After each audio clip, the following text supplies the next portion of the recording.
It's always very painful when you write about yourself, when you write about war. It's not easy. It can be really very, very painful. Sophia Loren's life is shrouded in mystery. But have you ever wanted to know why? The complete story of Sophia Loren's tragic and beautiful life, from her childhood hardships to the victories that made her a living legend, remains unknown. Her son just hinted at something unexpected. Who knows, though? So let's take a little look at her rise to fame before we get into the mystery. Historically marked by poverty, the sleepy little hamlet of Pozzuoli, close to Naples, is the antithesis of Hollywood. The impact was considerably greater throughout the 1940s. But in the middle of the bomb site's destruction and the sirens wailing, an unexpected celebrity rose to the occasion. Sophia Childhood was born in a modest charity ward in 1934. She had a beautiful spirit. Romilda Villani and Riccardo Ciccolone, her parents, were an unusual couple. Romilda, an incredibly beautiful woman, always wanted to be an actress and perform on the world's most prestigious stages. In contrast, the unglamorous ambitions of Riccardo, a plain engineering assistant, were clear. An innocent life was formed in that brief instant when their paths interacted like two shooting stars in the night sky. In spite of everything, Romilda bravely chose to be a mother and keep their darling kid. But their tenuous bond started to come undone, as if a fine thread were being stretched too tautly. Riccardo ran away from the burden that was waiting for him because he was terrified. As a hesitant presence in Sophia's life, he grudgingly returned only when Romilda's mother relentlessly pushed him to do so. Their loveless union weighed them down, casting a shadow over their days and serving as a continual reminder of the potential and goals that were never realized. Propaganda from fascists contaminated their reality. The pitiful results of Riccardo's work were his limited earnings as he became entangled in a web of dishonesty. Riccardo left the lady he loved. But why? Given his paternal responsibilities, why did he run away? Financial difficulties may have been the pretext, but there was much more to it than that. Nevertheless, Villani's well-being was impacted. Villani was unable to support her cherished daughter during this difficult period due to a worsening of her condition. Ciccolone abandoned Villani and Sophia without providing any assistance or care as he turned his back on them once again, burdened by his mistakes. Villani ran to her parents' house for refuge since she had nowhere else to go. Their financial problems were exacerbated by the impending threat of World War II. As if that weren't bad enough, starvation befell Italy, and their birthplace of Pozzuoli was named the poorest town in the country. The most fundamental need, water, became an extremely valuable and scarce commodity in this barren wasteland. Villani had to go to great lengths, like scavenging for water and even drinking the tainted liquid from a car radiator, because she was now a mother of two, with her second kid being fathered by Ciccolone. All the difficulties they had to overcome were brought home to them by this bleak truth. Ciccolone adamantly denied paternity of their second child, Maria, regardless of their circumstances, plunging Villani into anguish alone. Grievingly, she embarked on a solitary quest, enduring the brutal streets, to provide sustenance for her children. The three of them barricaded themselves in a nearby tunnel for 8 months, during which time their dreams and aspirations crumbled before their eyes.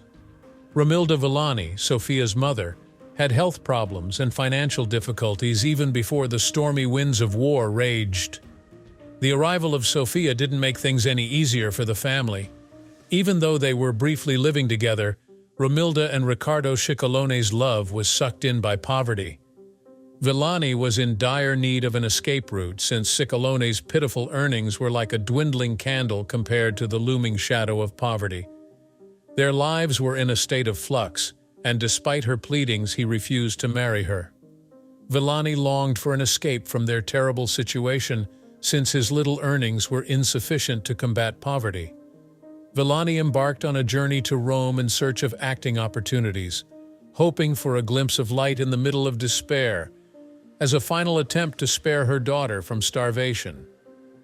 Sophia was taken aback when the landlady unexpectedly became her guardian, taking care of her needs like food and shelter, while Villani looked for employment on the streets. Out of desperation and extreme poverty, she decided to feed Sophia a small puree of lentils and tomatoes, but Sophia's health worsened as a result. Villani had to go back to the facility where Sophia was born since she died of an illness. The weary doctor broke the heartbreaking news that the delicate baby could only survive by consuming breast milk on an ongoing basis. Knowing that her own body had let her down filled Villani with fear. She set out on a perilous mission to locate a wet nurse since she had no other option. But in return for her services, this steamy nurse wanted exorbitant rates and the delicacy of flesh. Without food, Villanis had no choice than to give up her meat supply to save Sophia, the one she loved. The wet nurse decided to spill the beans to the ever-curious press out of spite years later. After Sophia Loren had already achieved great fame and money, she blatantly proclaimed Loren to be the most ugliest child she had ever seen in her memory. When Sophia Loren was a little girl, she was the target of constant bullying because of her thin frame. She was even called the horrible nickname Toothpick. The abuse didn't end there, though. At every turn, the weight of her unwed birth loomed large over her. Sophia was an outsider in the cruel hallways of her school, where kids enjoyed the safety of nuclear families. Always an outcast among her contemporaries, she bore the burden of her singularity. But even though her life was a hurricane, she held on to the love she had with her friends, and the company they provided was a fragile refuge from the harsh, merciless world outside. Even though she was single, Sophia's mother Romilda was a rock for her family, always there to offer support and encouragement. Pozzuoli, where their little abode lay, was a location where misfortune seems to follow them about like a shadow. Bombs continued to rain down on Pozzuoli throughout the war years, destroying the harbor and weapons factory. As the population listened to the relentless rumble of bombs dropped from the sky, little Sophia was thrown into the bleak battlefield. There was a perilous precarity about her existence. Then, on a tragic day, the skies let loose their wrath on the town, causing devastation and leaving Sophia with an indelible mark on her fragile chin. That tragic day will be etched in her mind as a constant reminder of the horrors of war. Amidst the unrelenting suffering, there were little intervals of relief, specks of light that broke through the engulfing shadows. Loren found comfort and strength in her grandma, who turned her home into a makeshift tavern, a place of fellowship. A haven materialized in the living room, where relief and safety were sought by American and British forces. Sophia and these foreign visitors formed a relationship between the clinking of glasses and the laughing of those exhausted troops. They bestowed upon her the enchantment of newly acquired words and phrases and revealed the enchanted mysteries of the English language. They introduced her to the captivating world of American dancing and its rhythms, which she had previously only imagined. A treasure she had never laid eyes on before, a rich chocolate bar, tasted for the first time, and she was filled with unbridled ecstasy. She had unanticipated emotional reactions to all of these experiences. In her younger years, Sophia showed symptoms of being plain, her appearance marred by an embarrassing period when she was teased by her classmates. But her shape, which had been weak and unassuming, began to change in her early adolescence, like a butterfly emerging from its cocoon. One of the first people to see the blossoming beauty hidden behind her daughter's cocoon was her mother, Romilda Villani. Villani saw this underlying brilliance and chose to back her daughter's dreams. A bold step that would alter Sophia's destiny, she entered her in beauty pageants. At a beauty competition in 1951, Sophia, who was 15 years old, met her destiny. Carlo Ponte, a famous Italian producer who was 22 years her senior and had recently divorced, was captivated by her graceful demeanor and magnetic personality. An unconventional love tale blossomed from the embers of infatuation. Sophia possessed an irresistible allure and, according to Ponte, an untapped reservoir of brilliance. Her dreams of becoming a film star took flight with his encouragement. Nevertheless, doubt and criticism cast heavy shadows even as this fanciful story unfolded. While Sophia was going through a screen test, a cameraman gave her a critical verdict, saying that her features, her small face, huge mouth, and long nose, were tough to picture. Sophia was devastated by this criticism. When everyone was expecting her to stand by her, her advocate and partner Ponti unexpectedly joined the chorus of critics. When Ponti proposed that Sophia think about getting a nose operation to hide her dominating feature, it was a moment that forever scarred Sophia. Refusing to undergo such a treatment in order to pursue her passion for acting, Sophia's response resounded with unfaltering resolution, a monument to her inner power. This contentious scene in their love story had strong feelings and difficult circumstances. The media focused on Carlo Ponti and his unconventional relationship because of the scandal surrounding his divorce from his wife. But before he had Loren, Ponti was interested in Gina Lollobrigida, a young actress who would go on to become Sophia's professional competitor. Gina was a bright talent that Ponti discovered at a beauty pageant. He catapulted her into the glitz and glamour of Hollywood by utilizing his influence. Thanks to Ponti's encouragement, Gina Lollobrigida's career took off, and she went on to star in over 20 films. This cleared the path for other actors to get into the competitive film business. Because she never had a father figure in her life, Sophia Loren yearned for the loving arms of males her own age. Since her father figure, Riccardo Ciccolone, was not there, Carlo Ponti, with his strong will and resolute control, emerged as the preeminent male role in her life. Not only did Ponti adore her, but he was also instrumental in creating her life. He guided her to stardom in Hollywood and made sure she dressed the part, spoke the way he wanted her to, and read the books he wanted her to read. In terms of her outward look and her nascent profession, he became her transformation master. Sophia Lazzaro became a student at Italy's prestigious Centro Sperimentale di Cinematografia when she was 16 years old. In 1951, she appeared in Mervyn LeRoy's film Quo Vadis as an uncredited extra. Era Lui, an Italian film, was another one of her appearances that year. I Agree, where she was listed as Sophia Lazzaro, playing the part of an odalisque. She had a string of little parts in films like La Favorita, 1952, and others during the early half of the decade. After much public pressure, Carlo Ponti changed her name to Sophia Loren in an effort to broaden her popularity. Named after the Swedish actress Marta Torén, this was Goffredo Lombardo's suggestion. The critically acclaimed picture Aida was her first significant part. After starring in Two Nights with Cleopatra, Sophia Loren finally broke through in Vittorio De Sica's The Gold of Naples. After that, she appeared in films like Too Bad She's Bad and La Bella Mugnaya, alongside Marcello Mastroianni. Legend of the Lost, Scandal in Sorrento, Lucky to Be a Woman, Boy on a Dolphin, and The Pride and the Passion, 1957, were among her many film appearances during the following 3 years. The latter was a war epic set in Spain during the Napoleonic era and featured Carrie Grant and Frank Sinatra. As luck would have it, Loren transformed into something nobody had ever dreamed of. In 1958, Loren signed a 5-picture agreement with Paramount Pictures, catapulting her to international renown. Desire Under the Elms, starring Anthony Perkins and adapted from a play by Eugene O'Neill, was one of her many famous cinema appearances during this time. Additionally, she co-starred with Carrie Grant in the romantic comedy Houseboat. George Cukor's Heller in Pink Tights, in which she played a blonde, was another major transformation in her look.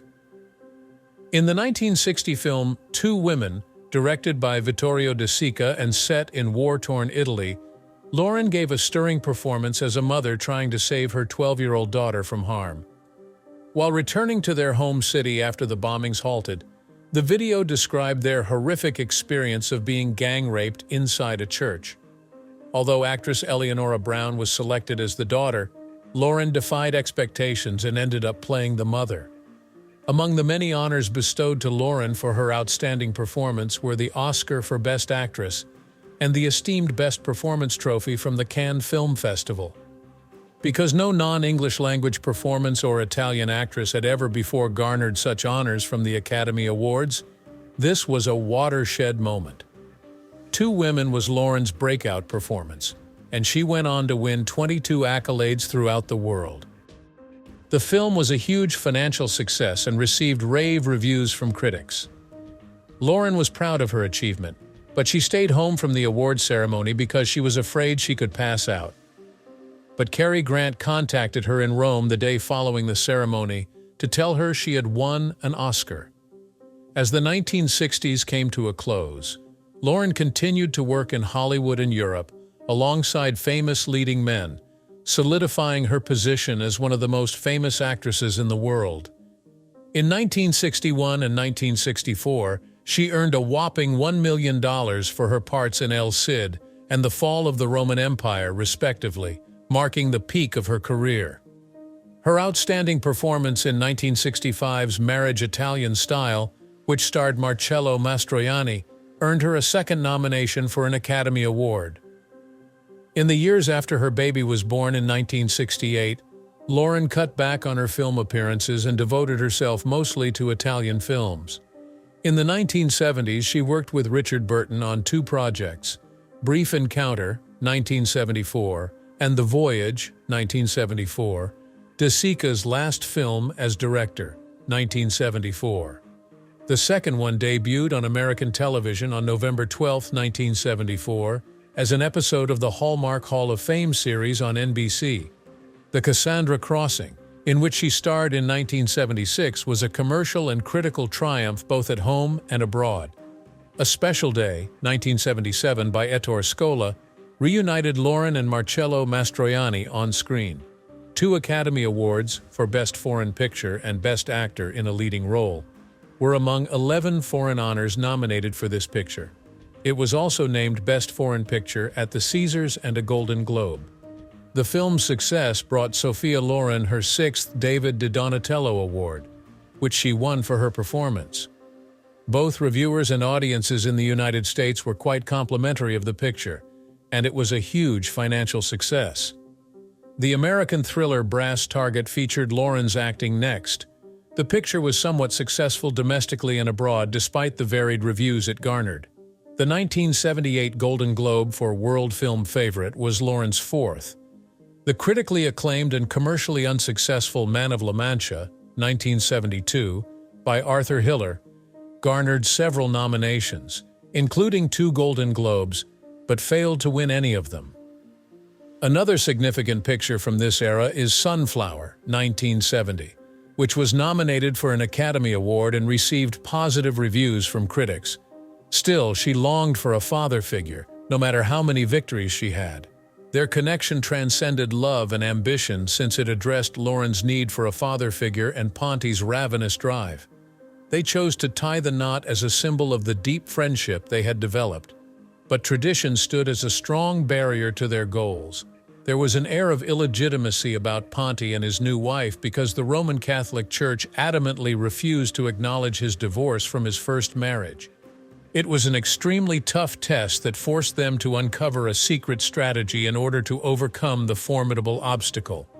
In order to avoid the prying eyes of the Church, Loren and Ponti chose to have a proxy marriage in Mexico rather than in their native country. However, Ponti was accused of bigamy when the secret was revealed to the Church's moral authorities. Their secret love kept them on the outside of society, where they could pursue their goals unspoken. Seeking refuge in other countries, where the stigma of illegitimacy persisted and their love remained shrouded in mystery, they endured a perilous voyage. At last, after enduring a difficult journey, Carlo Ponte and Sophia Loren took solace in their French citizenship, which provided them with a safe haven that let them to remarry in the romantic city of Paris.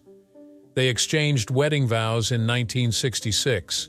The weight of a contentious and troubled career, characterized by tragic moments that mirrored the unstable age in which he lived, rested on the shoulders of the enigmatic producer Carlo Ponti, whose life was interwoven with Sophia Loren's. The impending threat of war greatly affected producer Luigi Ponti's career during World War II, when the fascist authorities in Italy falsely accused him of subversion. He was imprisoned because of his role in the 1941 film Piccolo Mondo Antico, which was seen as anti-German.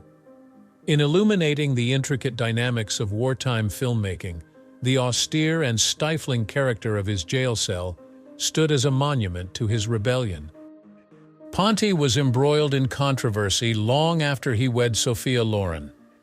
5 years after they were legally married, in 1973, he was again embroiled in a court battle over the film Massacre in Rome. The film had the audacity to portray Pope Pius V in a negative light, implying that he had remained silent during the German killings of Italian captives. After a protracted legal struggle and several appeals, the allegations against Ponti were dismissed, saving him from harsh punishment, although they had previously threatened him greatly. Ponti and 2 business partners faced a different type of legal reckoning in 1981 after a terrible occurrence. They were accused of fraudulent acts by the Securities and Exchange Commission, an agency that consistently enforces financial ethics. The panel found that Ponti and his friends had manipulated 4,758 investors into giving them money for their film projects, while in fact they had forgeried documents. The verdicts that came out of this lengthy and historic court struggle changed the face of financial accountability in Hollywood and put a stop to future offenses of a similar kind. Beyond simple court rulings, though, this conflict's effects reached far and wide. As an act of national sovereignty, the Italian government staked a claim to Ponti and Loren's extensive art collection. Artworks from world-renowned painters were on display in this collection, which was valued at an estimated $6.7 million. Regrettably, these artworks were first confiscated because Sophia Loren tried to take some of them out of Italy. After years of legal disputes, Ponti and Loren were ultimately able to retrieve their art collection, a sign of their unfaltering strength in the late 1980s. The early 1960s supposedly marked the beginning of Sophia Loren's meteoric rise to stardom, which introduced her to a world of unimaginable riches and luxury. She sought the advice of a tax expert, certain that he could handle her expanding financial empire. But little did she realize that this choice would set in motion a chain reaction of catastrophic events that would plague her for years. Sophia Loren was accused of tax evasion and ensnared in the merciless grip of law in 1980, 20 years later. As repressed memories from her past arose, these allegations would rip the fabric of her existence apart. Her unpaid debt had grown to a startling $180,000, the equivalent of roughly $2 million today, unveiled by an obscure tax return from 1963 that had slipped her mind. She was now faced with the terrifying prospect of an overpaid tax bill, as the tax expert she had relied on for years had long since gone away. Graceful and composed, Sophia Loren firmly declared her innocence to the world, while the walls of her life shattered around her. The polite veneer that she wore while telling reporters, "I am not a crook," belied the whirlwind of emotions that consumed her. As a result of her inevitable fate, she was confined to the merciless confines of an Italian jail in 1982. Even though she wore her distinctive sense of style with pride, she continued down the road to tragedy. Behind the gorgeous exterior, she had the burden of concerns that come with a jail sentence, even though her public image remained spotless. "I'm extremely nervous about the next month I'll be incarcerated," she said, her voice quivering with emotion. Even if her supplication for leniency to the Italian president was ignored, the oppression was tangible as she criticized the verdict as unjust. As she stepped foot in the jail, the world anxiously watched. Supporters and other convicts cheered her on, their voices echoing through the somber hallways. As a moving act of unity, posters with her image and the words, "Pardon Sophia," were held aloft. Loren served just 17 days of her month-long prison term. Looking back on Loren's engagement to Carlo, we can see how she remained faithful to him through thick and bad. While engaged to Carlo Ponti in 1957, Sophia's love story took an unexpected turn. It was during filming Pride and the Passion that she crossed paths with the legendary Carrie Grant. Carrie Grant's magnetic presence, sharp mind, and extensive life experience enchanted the young Sophia, despite the fact that their paths in life would eventually separate. His kind demeanor, acting wisdom, and sophisticated, globe-weary air all drew her in. Their connection was more than just physical desire.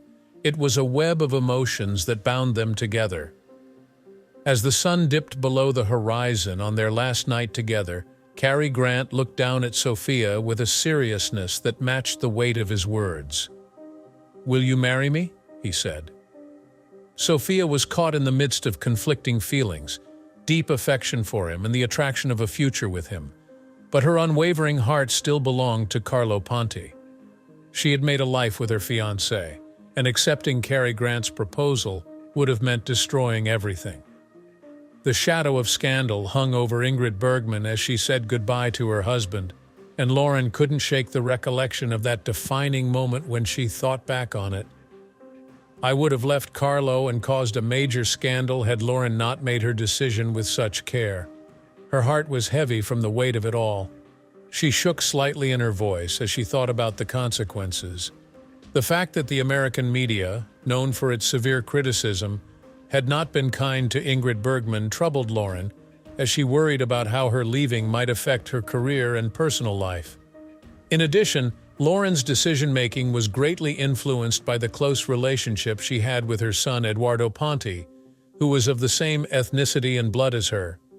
In describing his mother, Edoardo Ponti said, "My mother has always been deeply connected to her roots," highlighting the strong bonds she had with France.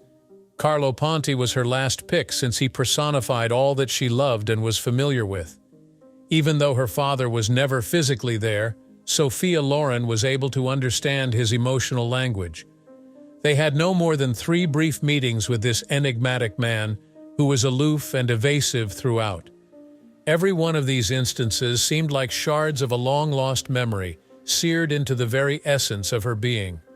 They only had a fleeting encounter when they first met, when Sophia was a little girl of 5 years old. It was a little murmur in the great tapestry of her life, yet it forever altered her spirit. It would be 17 years later before destiny would bring them together again, and she would have a brief encounter with the guy who had played a supporting part in her life. In 1976, when the last meeting took place, the gloomy shades of death were all about. Lying on his deathbed, Sophia's father looked weak and frail, like a ghost of the guy who had always been on the outside of her life. As Sophia reflected on her father's absence, the chapters of their shared past came to an end at this reflective moment. With unfulfilled wishes for a new father and a new friend for her mom, Loren bore the weight of her unfulfilled dreams. The fact that one cannot choose their parents is an unchangeable truth, and she accepted this fact despite her desire for change. She also accepted that life is unpredictable. Despite her father's profound absence, Loren found solace and love in her mother, whose unfaltering commitment and boundless care made up for her father's absence. In the midst of her life's ups and downs, this demonstrated the calming influence of mother love. The unbreakable link she shared with Carlo Ponti, which lasted for half a century, shone like a beacon throughout her life. Through encouraging her dreams and giving her the tools to realize them, he gave her the self-assurance she needed to succeed. They joined forces in marriage, family, and career, and she found meaning and happiness as a result. When Carlo Ponti died in 2007 at the age of 94, the story took a terrible turn. Sophia Loren's life was profoundly affected by his leaving, which caused her unimaginable pain from which she would never recover. She shattered her hips in a recent fall while bathing. As she gets well, her 2 boys are there to support her. That video was fun, wasn't it? If you enjoyed this and would want to see more, subscribe and enable notifications.